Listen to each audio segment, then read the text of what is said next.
श्रीशैलवंशनिजतातनृसिंहसूरेः पादाम्बुजप्रणयिनं तदवाप्तमन्त्रं श्रीमन्नृसिंहगुरुवर्यकृपात्तबोधं श्रीदेवनाथगुरुमात्मगुणाढ्यमीडे श्रीमान् वेङ्कटनाथार्यः कवितार्किककेसरी वेदान्ताचार्यवर्यो मे सन्निधत्तां सदा हृदि।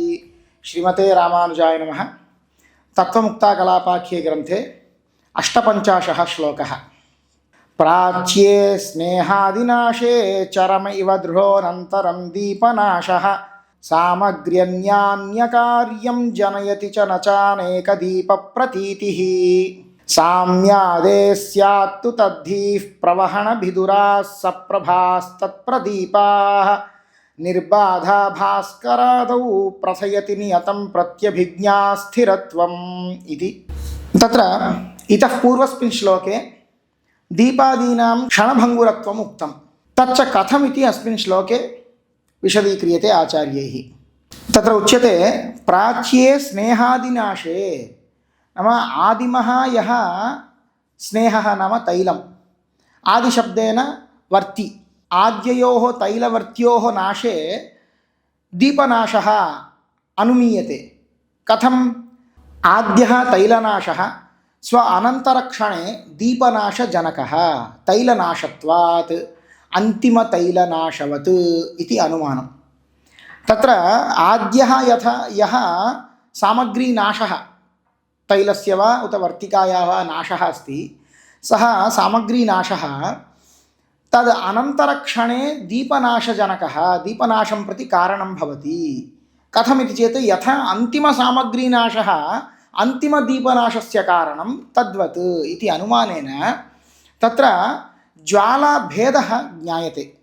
अस्तु, अत्र यद् अनुमानमुक्तं तत्र अप्रयोजनशङ्का उत्थापिता। नाम तत्र तैलनाशरूपहेतुः अस्तु, परन्तु ज्वालानाशरूपसाध्यं मास्तु इति चेत् तत्र उच्यते सामग्री अन्यकार्यं जनयति। लोके एवमेव प्रसिद्धिः अस्ति।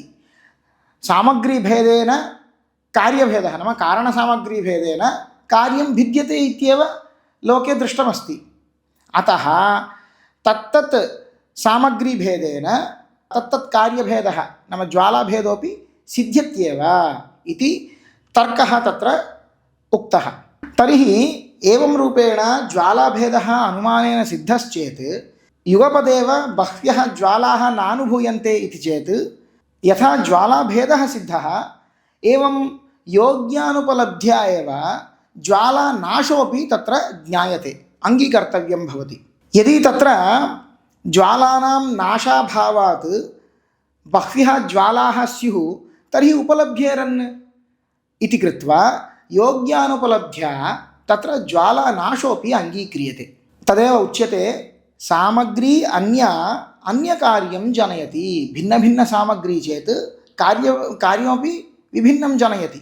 एवं ज्वालाभेदः साहितः इति कृत्वा अनेकदीपप्रतीतिः अपि नास्ति। किमर्थं? ज्वालानां नाशः अपि तत्र अभ्युपगम्यते योग्यानुपलब्ध्या, अतः युगपत् अनेकदीपप्रतीतिः अपि नास्ति इति। एवं ज्वालाभेदः अनुमानेन यदा सिद्धः, सेयं दीपज्वाला इति प्रत्यभिज्ञा कथं सिद्ध्यति इति चेत् तत्र उच्यते साम्यादेः, नाम यावन्त्यः दीपज्वालाः तत्र उत्पद्यन्ते तासां दीपज्वालानां सजातीयत्वम् अस्ति।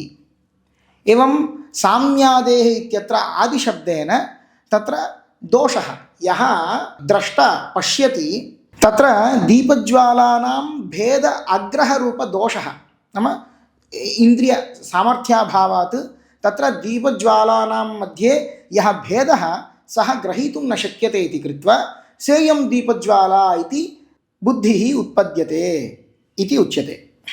परन्तु सप्रभाकाः दीपाः प्रतिक्षणम् उत्पद्यन्ते एवं विनश्यन्ति च। एवं प्रवाहरूपेणैव दीपज्वालायाः नित्यत्वं, परन्तु स्वरूपेण तावत् न नित्यत्वम् इत्येव उच्यते। तदेव ప్రవహణభిదురాः సప్రభాः తత్ప్రదీపాः తత్ తస్మాద్ధేతోः సప్రభాకాः ఏవ ప్రదీపాः ప్రవహణభిదురాः నామ ప్రవాహరూపేణైవ నిత్యాः పరంతు స్వరూపేణ తావత్ భిదురాः నామ భేదవత్యः इति उच्यते। तर्हि सेयम् इति प्रत्यभिज्ञा अस्मिन् विषये स्थिरत्वम् आपादयितुं न शक्नोति किम् इति चेत् तदुच्यते निर्बाधा भास्करादौ मणिद्युमणि स्थले तावत् सेयम् इति प्रतीतिः निर्बाधा एव अस्ति, निर्बाधा एव भवति। एवं नियतं स्थिरत्वं प्रथयति नाम नियतरूपेण मणिद्युमणिप्रभृतीनां स्थिरत्वं सम्पादयत्येव इयं प्रत्यभिज्ञा इति आचार्याणाम् आशयः। तत्त्वमुक्ताकलापम् अने ग्रन्थंलो 58వ శ్లోకం।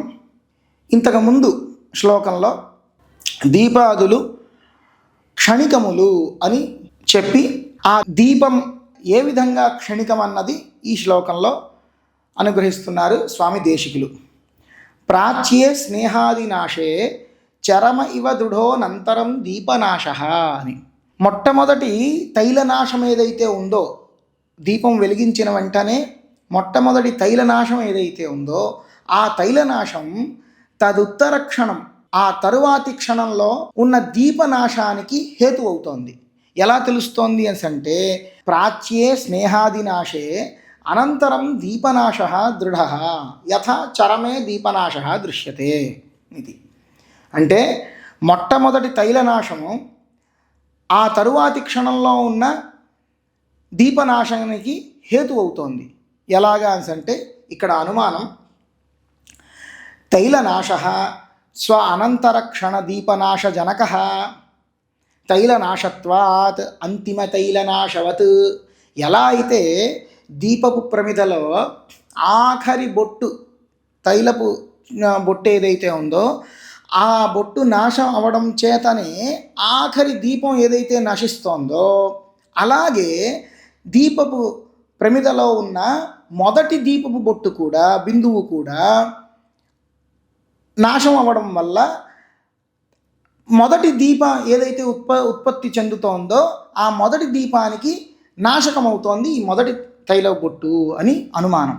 దీనివల్ల ఏం తెలుస్తోంది? ఒక్కొక్క దీపపు బొట్టు చేత ఒక్కొక్క దీపజ్వాల పుడుతోంది, మరలా నశిస్తోంది। అయితే ఇక్కడ ఒకే దీపం అని మనకు ఏదైతే కనిపిస్తోందో అది ఒక దీపం కాదు, అనేక దీపజ్వాలలు క్రమశః అంటే ఒకదాని వెంట ఒకటి పుడుతున్నాయి, నశిస్తున్నాయి। ఈ అనుమానం చేత జ్వాలా భేదం తెలుస్తోంది। అంటే ఈ దీపము, వత్తి అనబడే సామగ్రి ఏదైతే ఉందో మొట్టమొదటి దీపబిందువు మొట్టమొదటి ఒత్తెలో ఏ భాగం అయితే వెలగడం వల్ల మొట్టమొదటి దీపజ్వాల పుడుతోందో ఆ తర్వాత రెండవ తైల బిందువు రెండవ వత్తిలో ఉన్న రెండవ భాగం వల్ల రెండవ దీపజ్వాల పుడుతోంది అని। దీనివల్ల జ్వాలా భేదం తెలుస్తోంది, ఈ అనుమానం వల్ల జ్వాలా భేదం తెలుస్తోంది।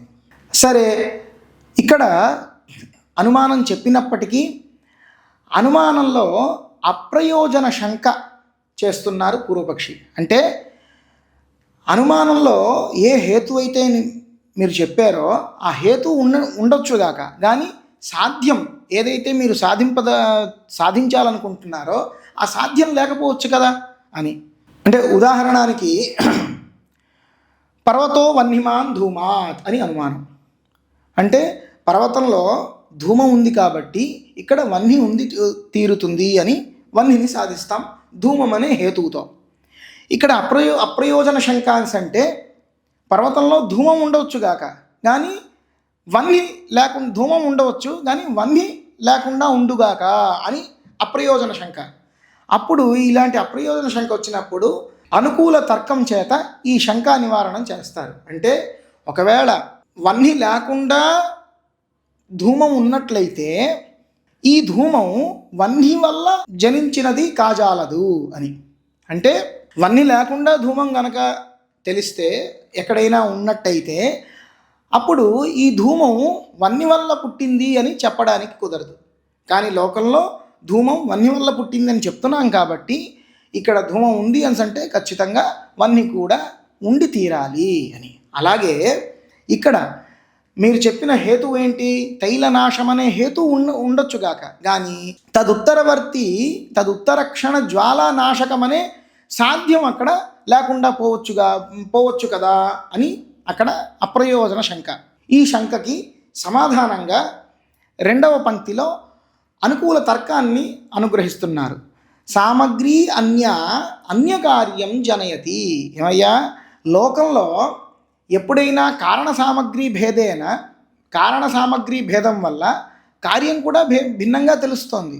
తంతుభేదేన పటభేదం, వెవ్వేరు దారముల చేత వేరే వేరే పటాలు తయారవుతున్నాయి. అలాగే కారణ సామగ్రి భేదం ఉన్నట్లయితే కార్యం కూడా వేరువేరుగా తెలుస్తోంది. అలాగే ఇక్కడ కారణ సామగ్రి భేదం అనే తైల భేదము, వర్తికా భేదము మనకి తెలిసినట్లయితే, అలాగే దానివల్ల ఉత్పద్యమానం అంటే దానివల్ల పుడుతున్న జ్వాల కూడా భిన్నముగా ఉండాలంటే దానివల్ల పుడుతున్న దీపజ్వాలలు కూడా వెవ్వేరుగా ఉండాలి అని తెలుస్తోంది. అదే సాధిస్తున్నారు. సామగ్రి అన్య కార్యం జనయతి. ఇదే లోకంలో ప్రతీతి. సరే, మరి ఇన్ని దీపజ్వాలలు పుడుతున్నప్పుడు మనకెందుకు తెలియటం లేదు అని అంటే, ఒక్కొక్క దీపజ్వాల కూడా తదుత్తర క్షణంలో నశిస్తోంది. ఎలా తెలుస్తోంది అని అంటే, ఒకవేళ నశించకపోతే మనకి ఒకే సమయంలో చాలా దీపజ్వాలలు తెలియాలి. మనకు అలా తెలియటం లేదు కాబట్టి అక్కడ చాలా దీపజ్వాలలు ఒకే సమయంలో లేవు అంటే మనకి తెలియటం లేదు కాబట్టి అక్కడ లేవు అని అంటే అర్థం ఏంటి? అక్కడ ఉత్పత్తి అయినటువంటి దీపజ్వాల తదుత్తర క్షణంలో నశిస్తోంది అని చెప్తున్నారు. ఒకవేళ నశించకపోతే అనేక యుగపత్ ఒకే క్షణంలో మనకి అనేక దీపజ్వాలలు ఉన్నట్టు ప్రతీతి, అంటే మనకి జ్ఞానం రావాల్సి ఉంటుంది, కానీ మనకు అలా జ్ఞానం కలగట్లేదు.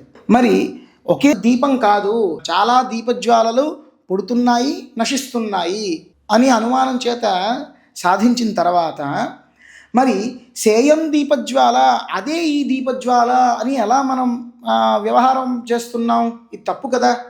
ఎప్పుడూ కూడా ప్రత్యభిజ్ఞ సేయం దీపజ్వాల స్వయం దేవదత్త ఇలాంటి ప్రతిభిజ్ఞ వల్ల ఏం తెలుస్తోంది? వస్తు స్థైర్యం తెలుస్తుంది అని ఇదివరకే ఒక శ్లోకంలో స్వామి అనుగ్రహించారు. మరి దీపజ్వాలలు ఒక్కొక్క క్షణంలో వెవ్వేరుగా పుడుతూ నశిస్తున్నప్పుడు సేయం దీపజ్వాల అని ప్రతిభిజ్ఞా వ్యవహారం ఇక్కడ ఎలా కుదురుతుంది అని ప్రశ్న. ఎలా కుదురుతుంది అంటే, సామ్యాదేహే స్యాత్తు తద్ధీ. ఆ ప్రతిభిజ్ఞా ప్రతిభిజ్ఞా బుద్ధి ఏదైతే ఉందో, సామ్యాదేహే పుడుతున్న అన్ని దీపజ్వాలలకి సామ్యం అంటే సాజాత్యం ఉండడం వల్ల, ఆది సామ్యాదేహని ఆది శబ్దం చేత భేద ఆగ్రహం మన ఇంద్రియ అసామర్థ్యం వల్ల దీపజ్వాలలో ఉన్న భేదాన్ని మనం గ్రహించలేకపోతున్నాం. ఆ భేద అగ్రహ రూప దోషం, ఆది శబ్దం చేత దోషం. సామ్యాదేహే సజాతీయత్వం అనే హేతు, లేదంటే దీపజ్వాలలో ఉన్న భేద అగ్రహ రూప దోషం వల్ల సేయం దీపజ్వాల అని మనకి జ్ఞానం కలుగుతోంది.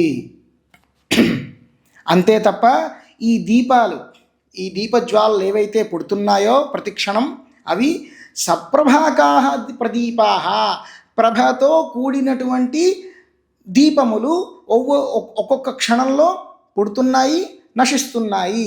ఇలాగా ప్రవహణ భిదురాహ, ప్రవాహం చేతనే నిత్యం, కానీ ఈ దీపజ్వాలలు స్వరూపం చేత అనిత్యములు, తత్తక్షణంలో పుట్టుతూ ఆయా క్షణంలో మళ్ళీ నశిస్తున్నాయి. మరి ఇలాగే ప్రభావ ద్రవ్యాలు ఏవైతే ఉన్నాయో అన్నీ ఇలాగే క్షణికములా అనే సందేహం వస్తే దానికి సమాధానంగా చెప్తున్నారు. నిర్బాధ సేయం అనే ప్రత్యభిజ్ఞ ఎక్కడ నిర్బాధ? భాస్కరాదు మణి ద్యుమణి విషయంలో. మణి అంటే మణులు, ద్యుమణి అంటే సూర్యుడు తర్వాత మణి మొదలైన ప్రభా కలిగినటువంటి ద్రవ్యములు ఏవైతే ఉన్నాయో వాటి విషయంలో సోయం సూర్య సోయం ఆదిత్య సోయం మణి అనే వ్యవహారం నిర్బాధ, దానికి ఎటువంటి బాధకము లేదు. ఏవం ఈ విధమైనటువంటి ప్రత్యభిజ్ఞ స్థిరత్వం నియతం స్థిరత్వం ప్రథయతి.